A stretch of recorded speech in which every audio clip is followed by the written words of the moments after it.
بلاول بھٹو کی سربراہی میں پیپلز پارٹی کمیٹی برائے قومی ایشوز کا ورچوئل اجلاس، چیئرمین پیپلز پارٹی اور اراکین کے درمیان اہم ملکی معاملات پر تبادلہ خیال۔ آج حکومتی کمیٹی سے ملاقات ہوگی، اجلاس میں فیصلہ۔ شام میں بشار الاسد کا 24 سال کا اقتدار ختم، مسلح اپوزیشن کا دارالحکومت دمشق پر قبضہ، شام کے صدر بشار الاسد نامعلوم مقام پر منتقل۔ تحریر الشام کے سربراہ ابو محمد الجولانی کا کہنا تھا کہ دمشق میں تمام اپوزیشن فورسز کو سرکاری اداروں پر قبضہ کرنے سے منع کر دیا گیا۔ وزیر اعظم محمد غازی الجلالی نئی حکومت کے قیام تک ملک کا نظام سنبھالیں گے۔ شامی وزیر اعظم کا اپوزیشن سے تعاون کا اعلان، کہا وہ اپنے گھر پر ہیں اور کوشش ہے کہ سرکاری ادارے اپنا کام کرتے رہیں۔ ڈونلڈ ٹرمپ شام کی صورتحال پر شدید نالہ، خانہ جنگی ختم کرانے کے لیے پرعزم۔ نو منتخب صدر کہتے ہیں کہ امریکہ کا شام کی کشیدہ صورتحال سے کوئی لینا دینا نہیں، بہتر ہے امریکی حکومت اس مسئلے سے دور رہے۔ اقتدار سنبھالنے کے بعد امریکہ کی شام جنگ میں مداخلت ختم کر دوں گا۔ امریکی وزارت خارجہ کا کہنا ہے شام میں تصادم کو سلامتی کونسل کے تحت حل کرنے کا وقت آ گیا ہے۔ شام میں رہنے والے تمام پاکستانی محفوظ ہیں، سفارت خانہ زائرین سمیت پھنسے ہوئے پاکستانی طلباء سے رابطے میں ہیں۔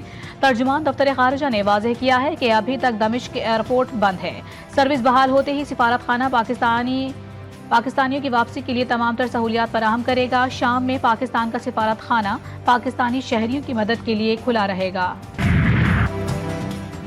نیتن یاہو نے بشار حکومت کے سقوط کو اسرائیل کے لیے ایک سنگ میل قرار دے دیا۔ اسرائیلی وزیر اعظم کا کہنا ہے کہ مشرق وسطیٰ کے لیے آج تاریخی دن ہے۔ شام میں انقلاب اسرائیل کے حزب اللہ اور ایران کے خلاف سخت حملوں کا نتیجہ ہے۔ بشار حکومت کی اسرائیل کے خلاف مزاحمتی محاذ میں مرکزی حیثیت تھی۔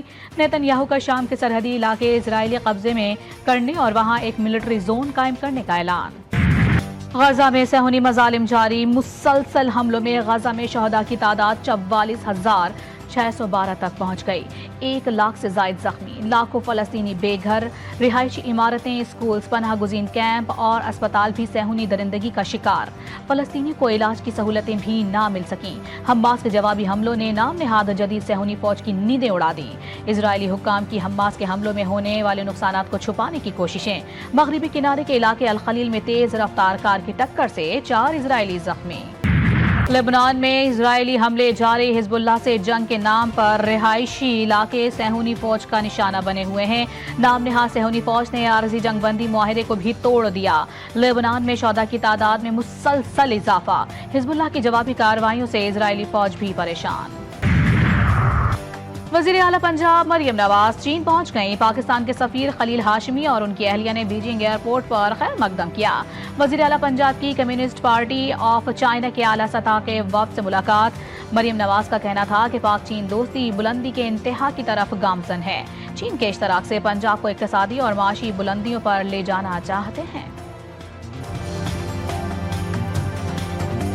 بانی پی ٹی آئی کی زندگی کو اپنے ہی حواریوں سے خطرات، سینیٹر فیصل وابڈا کی بہادرآباد میں ایم کیو ایم کے رہنماؤں سے ملاقات کے بعد گفتگو، کہا دوستی اور دشمنی کھل کر نبھاتا ہوں، ملک اب روز روز کے دھرنوں اور احتجاج کا متحمل نہیں ہو سکتا، جب تک ہم ساتھ نہیں بیٹھیں گے پاکستان کے مسائل حل نہیں ہوں گے، ہمیں سب سے پہلے سب کا مینڈیٹ تسلیم کرنا ہوگا۔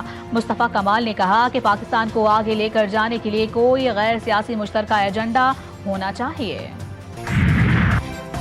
سول نافرمانی کی جو کال دی گئی وہ ناکام ہو گئی، پاکستان ترقی کر رہا ہے، اسٹاک ایکسچینج زر مبادلہ کے ذخائر میں بھی اضافہ ہوا ہے۔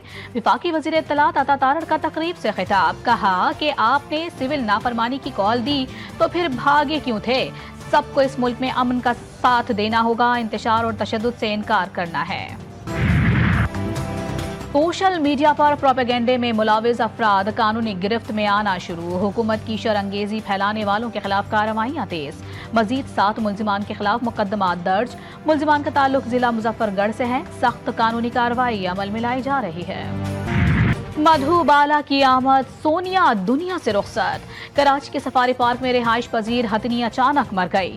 ہتھنی گزشتہ روز تک معمول کے مطابق زندگی گزار رہی تھی، موت کی وجوہات معلوم کرنے کے لیے پوسٹ مارٹم کرنے کا فیصلہ، ہاتھیوں کے انکلوژر کو کارڈن آف کر دیا گیا۔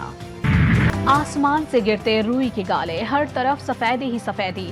سیاحتی مقام کاغان، ناران اور بابو سر ٹاپ میں برف باری سے حسن دوبالا ہو گیا۔ پہاڑوں نے برف کی سفید چادر اوڑھ لی، سردی کی شدت بڑھ گئی، اس لیے انتظامیہ کے مطابق برفباری کے باعث ناران روڈ کو سیاحوں کے لیے بند کر دیا گیا۔ ملک بھر میں سرد موسم کے ڈیرے، لاہور، اسلام آباد، کراچی میں سرد ہوائیں چلنے لگیں۔ شہر قائد میں درجہ حرارت میں مزید کمی ریکارڈ، کلات میں کم سے کم درجہ حرارت -7 اور کوئٹہ میں -2 degree centigrade record. Lahore میں فضائی آلودگی کا خاتمہ۔